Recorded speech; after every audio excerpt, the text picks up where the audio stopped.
अस्सलाम वालेकुम दोस्तों, मेरा नाम सैयदौन है। आप मेरे डिजिटल चैनल्स देख रहे हैं। होप खैर ऑफियत से होंगे। शॉर्ट टर्म ट्रेडिंग आपकी अच्छी चल रही होगी। फाइनेंशियल मार्केट्स में काम करने के दो तरीके हैं, या तो आप as a short term trader market में आ जाओ और या फिर आप एज एन इन्वेस्टर मार्केट में आओ। अब नया बंदा जो कि फाइनेंशियल मार्केट्स को अप्रोच करता है, उसकी अप्रोच क्या होनी चाहिए? क्या उसको एज एन इन्वेस्टर मार्केट में आना चाहिए? क्या उसको एज अ ट्रेडर मार्केट में आना चाहिए? और इसी टॉपिक से रिलेटेड एक सवाल अपनी स्क्रीन पे आप देख रहे हैं, जहां भाई स्पेसिफिकली पूछ रहे हैं कि लो इन्वेस्टमेंट वाले बंदे को ट्रेडिंग करनी चाहिए या फिर इन्वेस्टिंग करनी चाहिए। और डिटेल में आज की इस वीडियो में आगे आने वाले चंद मिनट्स में मैं आपको बताऊंगा कि कौन सी वो टाइप है लोगों की कि जिनको इन्वेस्टिंग मार्केट्स को कंसिडर करना चाहिए, कौन सी वो टाइप है लोगों की जिनको ट्रेडिंग मार्केट्स को कंसिडर करना चाहिए। और ख़ास तौर पे अब ये सवाल सिर्फ इनका नहीं, बहुत से लोगों का ये सवाल है, बिकॉज ज़्यादातर रिटेल इन्वेस्टर्स या ट्रेडर्स वो थोड़े कैपिटल के साथ मार्केट में आते हैं, फाइनेंशियल मार्केट्स में। तो they kind of think this कि यार हम इन्वेस्ट कर लें इसी पैसे को या फिर इसको शॉर्ट टर्म इस पैसे को ट्रेड कर लें। बिकॉज आम परसेप्शन मार्केट में ये पाया जाता है कि भाई शॉर्ट टर्म ट्रेडिंग से पहले छोटे पैसों को बड़ा कर लो और जब बड़े पैसे हो जाएंगे फिर बेशक आप अपने इन्वेस्टेड रिसोर्सेज को बनाना शुरू कर दो। तो ये तमाम डिटेल्स और तमाम चीज़ें आगे आने वाले चंद मिनट्स में आपको आज की इस वीडियो में क्लियर हो जाएंगी। इससे पहले कि हम वीडियो स्टार्ट करें, एंड पे आज का कंटेंट अगर आपको पसंद आए, वीडियो को लाइक कीजिएगा, चैनल को सब्सक्राइब करके बेल आइकन पर क्लिक कीजिएगा। सबसे पहली चीज़, इन्वेस्टर और ट्रेडर फाइनेंशियल मार्केट में होता कौन है? ट्रेडर वो होता है कि जो फाइनेंशियल एसेट्स में खरीदो फरोख्त शॉर्ट टर्म के लिए करता है। यानी फाइनेंशियल एसेट से क्या मुराद है मेरा? फाइनेंशियल मार्केट्स के अंदर मुख्तलिफ फाइनेंशियल एसेट्स हैं, जैसे फॉरेक्स मार्केट है, फॉरेक्स करेंसी पेयर्स हैं, क्रिप्टो करेंसी मार्केट्स हैं, जैसे कमोडिटी मार्केट्स हैं जिनमें gold, oil, silver, copper, palladium, platinum ये सब आते हैं, जैसे क्रिप्टो करेंसी मार्केट्स हो गई, आपके स्टॉक मार्केट हो गई। तो ये फाइनेंशियल एसेट्स हैं। अब इन एसेट्स में अगर तो आप शॉर्ट टर्म के लिए बाइंग और सेलिंग कर रहे हो तो वो ट्रेडिंग के जुमरे में आ जाएगा, लेकिन अगर लॉन्ग टर्म पर्सपेक्टिव से आप इन मार्केट्स में जाते हो तो वो फिर इन्वेस्टिंग के जुमरे में बात आ जाएगी। अब इसमें कुछ चीजें हैं इन्वेस्टिंग और ट्रेडिंग की, प्रोज एंड कॉन्स दोनों मैं आपके सामने रख दूंगा, और मुझे लगता है कि by the end of this video आप बेहतर जज होंगे अपनी जात के लिए कि आपको इन दोनों में से कौन सी चीज सूट करती है। तो सबसे पहले हम स्टार्ट करते हैं ट्रेडिंग से। देखिए ट्रेडिंग में होता क्या है कि क्योंकि मुख्तलिफ फाइनेंशियल एसेट्स की बड़ी शॉर्ट टर्म, बड़ी माइनर सी कीमतों की तब्दीलियों पे आपने अंदाजे बिल्ड करने होते हैं, उनको गेस करना होता है, उनसे पैसे बनाने की कोशिश करनी होती है, तो आपको बड़ी ज़्यादा क्वांटिटी में एसेट को ट्रेड करना होता है।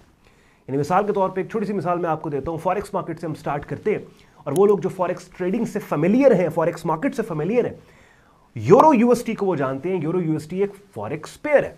अब यूरो यूएसटी या जीबीपी यूएसटी की अगर हम बात करें तो 1 सेंट की तब्दीली में 100 ट्रेडिंग पॉइंट्स होते हैं। यानी अगर लेट्स सपोज यूरो यूएसटी का रेट चल रहा है ना 1.1910, इसका मतलब है कि 1 यूरो आपको $1.19 का मिल रहा है, और जो 1.1910 ये जो पॉइंट और डेसिमल के बाद तीसरा और चौथा डिजिट है ना 10, ये 10वां फ्रैक्शन है 19वें सेंट का। हो गई ना टेक्निकल बात यहाँ पे। बट आई होप कि जो मैं फिगर्स बोल रहा हूँ, अगर आप साथ साथ यहाँ पे अपने बेशक नोटपैड या डायरी पे लिखेंगे ना और मेरे साथ चलेंगे, इस वीडियो में बंधे रहेंगे, तो आप फिर वहाँ तक पहुँच जाएंगे जो मैं बात आपको समझाना चाह रहा हूँ। कहने का मकसद ये है कि 1 सेंट में, यानी अगर चले मैं सादा मिसाल आपको इसकी देता हूँ कि यूरो यूएसटी का अगर रेट है 1.19, इसका मतलब है कि 1 यूरो आपको $1.19 का मिलेगा।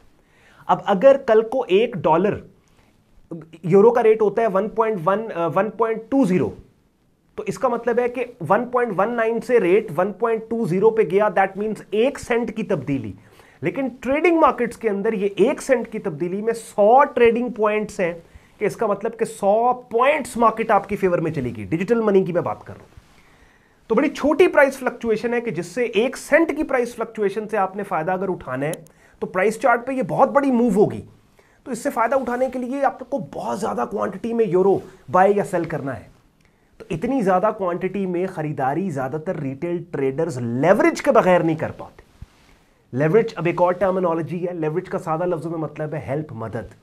कि लेट्स सपोज आपको पता है यार मैंने 1 लाख यूरो खरीदना है, तो 1 लाख यूरो खरीदने के लिए आपके पास पूरा 1 लाख यूरो या $1,10,000 तो नहीं पड़ा हुआ आपके ट्रेड अकाउंट में।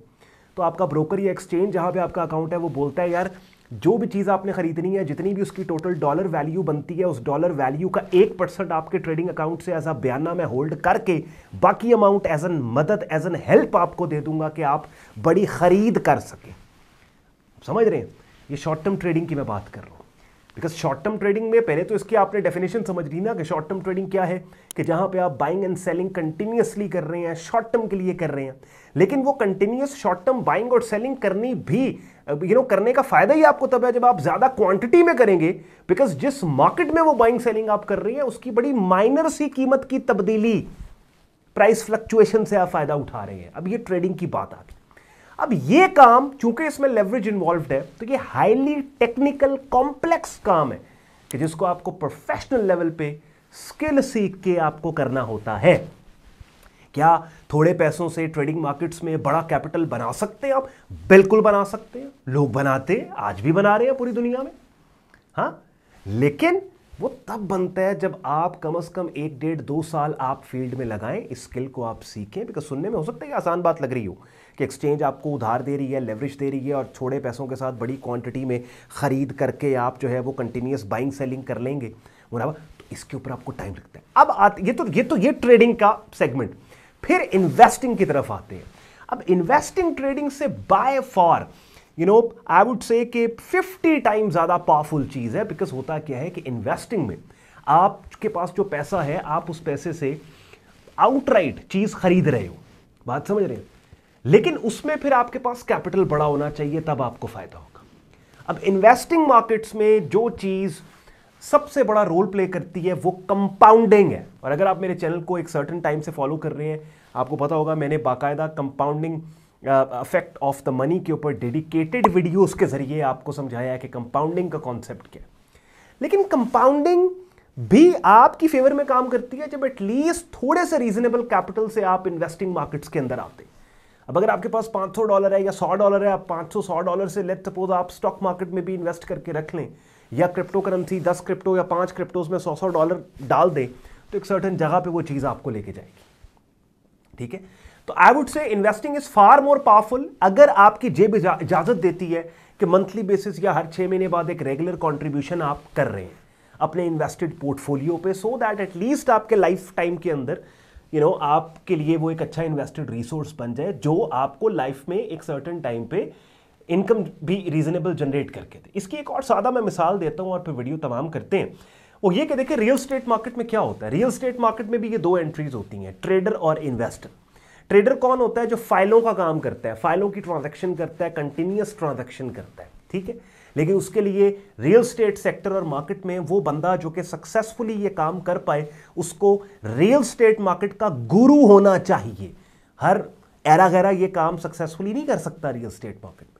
वेयरएज इन्वेस्टर जो है वो आउटराइट जाता है, पैसे पे करता है, प्रॉपर्टीज ओन करना शुरू कर देता है। अब पावरफुल कौन है मुझे बताएं, ट्रेडर है या इन्वेस्टर है? ट्रेडर तो वो है कि जो ट्रांजैक्शंस फाइलों की कर रहे हैं, लेकिन ना उसके नाम पे कुछ है ना उसके पल्ले कुछ है। ठीक है, हां हो सकता है इस शॉर्ट टर्म फाइलों की शफलिंग में वो इन्वेस्टर जिसने 10 करोड़ लगाया हुआ है उससे ज्यादा पैसा बना जाए, but that trader needs to be goddamn skilled. समझ रहे? तो क्या है कि वो ट्रेडर, उस पर रिस्क ज्यादा है लेकिन उस पर रिवॉर्ड भी ज्यादा है। ठीक है, उसको वो काम को सीखना है, मार्केट में धक्के खाने हैं, डिफरेंट प्रॉपर्टी डीलर्स के पास उसे बैठना है। ट्रेडर की बात कर रहा हूं। हाँ, घाट घाट का पानी पीना है उसने, ट्रेडर की बात करो। वेयरएज इन्वेस्टर जो है उसके पास 10 करोड़ रुपया पड़ा है यार, वो आएगा अपने इन्वेस्टमेंट, वो प्लॉट भी ले लेगा, फाइलें भी ले लेगा, इन्वेस्ट करके उस प्रॉपर्टी के ऊपर बैठ जाएगा, जब कीमत उसकी फेवर में जाएगी बेच के पैसा लेके साइड भी हो जाएगा। ठीक है, तो फाइनेंशियल मार्केट्स में भी ऐसे ही है। फिर इसमें एक और मेजर डिफरेंस है, वो भी मैं आपको बता दूं, ये मैंने आपको सादा मिसाल देकर समझाने की कोशिश की है। एक और बड़ा मेजर डिफरेंस है, वो क्या कि देखो ट्रेडिंग मार्केट्स के अंदर क्या होता है कि जिस मार्केट में आप ट्रेड कर रहे हो, ब्रॉडर स्पेक्ट्रम पे फंडामेंटल्स या फंडामेंटली वो मार्केट कितनी स्ट्रांग है, इससे आपका इतना कंसर्न नहीं होता। बिकॉज आपने बड़ी minor short term price movements के ऊपर आइडियाज महज बिल्ड करने। बात समझ रहे हैं? वही रियल एस्टेट वाली बात, हाँ, कि अगर आप एज अ ट्रेडर किसी सोसाइटी की फाइल ले रहे हैं ना, तो कल को वो प्रोजेक्ट डिलीवर होता है नहीं होता, कल को 20 साल बाद उसका क्या सेहत है, आपने तो भाई फाइल ली और आपने अपनी अक्लमंदी और स्किल के साथ वही फाइल 50,000 महंगी किसी को आगे तोड़नी है, बेचनी है। तो ब्रॉडर स्पेक्ट्रम के ऊपर वो जो प्रोडक्ट है उसका कल को पब्लिक में डिमांड या रेलेवेंस होगी या नहीं होगी, इससे आपका कंसर्न नहीं है। तो फाइनेंशियल मार्केट्स के अंदर ये काम आप प्राइस चार्ट्स पे कर रहे होते हो। As long as price chart आपको समझ आ रहा है, कल को उस एसेट का जो भी होता है, लेट्स से कोई क्रिप्टो करेंसी है, आज उसका प्राइस चार्ट आपको अच्छा लग रहा है, समझ आ रहा है, अगले 5 साल बाद उस क्रिप्टो के साथ कुछ भी होता है, you don't care about it. Investment, अगर आप इन्वेस्टिंग मार्केट्स की तरफ अगर आप जाते हैं तो उसमें फिर आपको प्राइस चार्ट से ज़्यादा जो चीज़ आपको फोकस करनी है कि जिस प्रोडक्ट में आप इन्वेस्ट कर रहे हो, ब्रॉडर स्पेक्ट्रम पे आज से 2, 3, 4, 5 साल बाद पब्लिक में उस प्रोडक्ट की, चाहे वो कमोडिटी है, चाहे वो स्टॉक है, चाहे वो क्रिप्टो है, क्या उसकी पब्लिक में डिमांड और रेलेवेंस होगी या नहीं होगी। बात समझ रहे हैं? तो अब जैसे मैंने कहा, और स्पेसिफिकली जो भाई ने सवाल किया कि अब लो इन्वेस्टमेंट वाले को क्या करना चाहिए, देखो आई वुड से कि लो इन्वेस्टमेंट वाले के पास ऑप्शंस इतने ज़्यादा नहीं। उसके लिए पहली बात तो अगर आपके पास बहुत थोड़ी इन्वेस्टमेंट है इन्वेस्टिंग मार्केट्स में, अगर तो आप रेगुलर थोड़ी थोड़ी इन्वेस्टमेंट डाल सकते हो, एक हर महीने बाद, हर हफ्ते बाद, हर 15 दिन बाद, तो ठीक है, बेशक छोटा छोटा पूल इन करते रहो आप, बेशक लोकल पाकिस्तानी स्टॉक्स कंसिडर कर लो, क्रिप्टो पोर्टफोलियो बना लो, 5-6 मंथ्स के अंदर एक रीजनेबल क्रिप्टो करेंसी पोर्टफोलियो आपका बन जाएगा।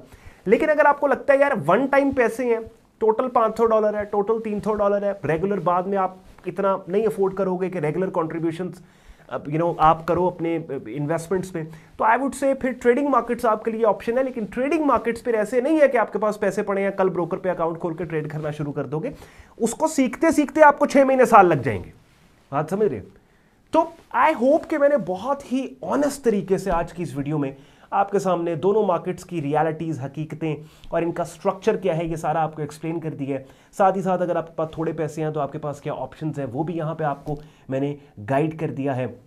और इसके अलावा फिर भी अगर इस टॉपिक से रिलेटेड आपको कोई सवाल है तो इसी वीडियो के कमेंट सेक्शन में वो सवाल पूछिएगा, और आपके सवालात के ऊपर आपको पता है कि मैं वीकेंड्स पे डेडिकेटेड वीडियोस लेके आता हूँ, बिकॉज सवालात वो होते हैं टेक्स्ट फॉर्मेट में जिनका जवाब दिया नहीं जा सकता, तो मुझे सेपरेट वीडियो में सारे पॉइंट्स को एलैबोरेट एक्सप्लेन आपको करना पड़ता है। मेरी बातों ने आपके वक्त में वैल्यू एड की है, वीडियो को लाइक करके, चैनल को सब्सक्राइब करके बेल आइकन पर क्लिक कीजिएगा। ख्याल रखें अपना, मुझे इजाज़त दें, अल्लाह हाफ़िज़।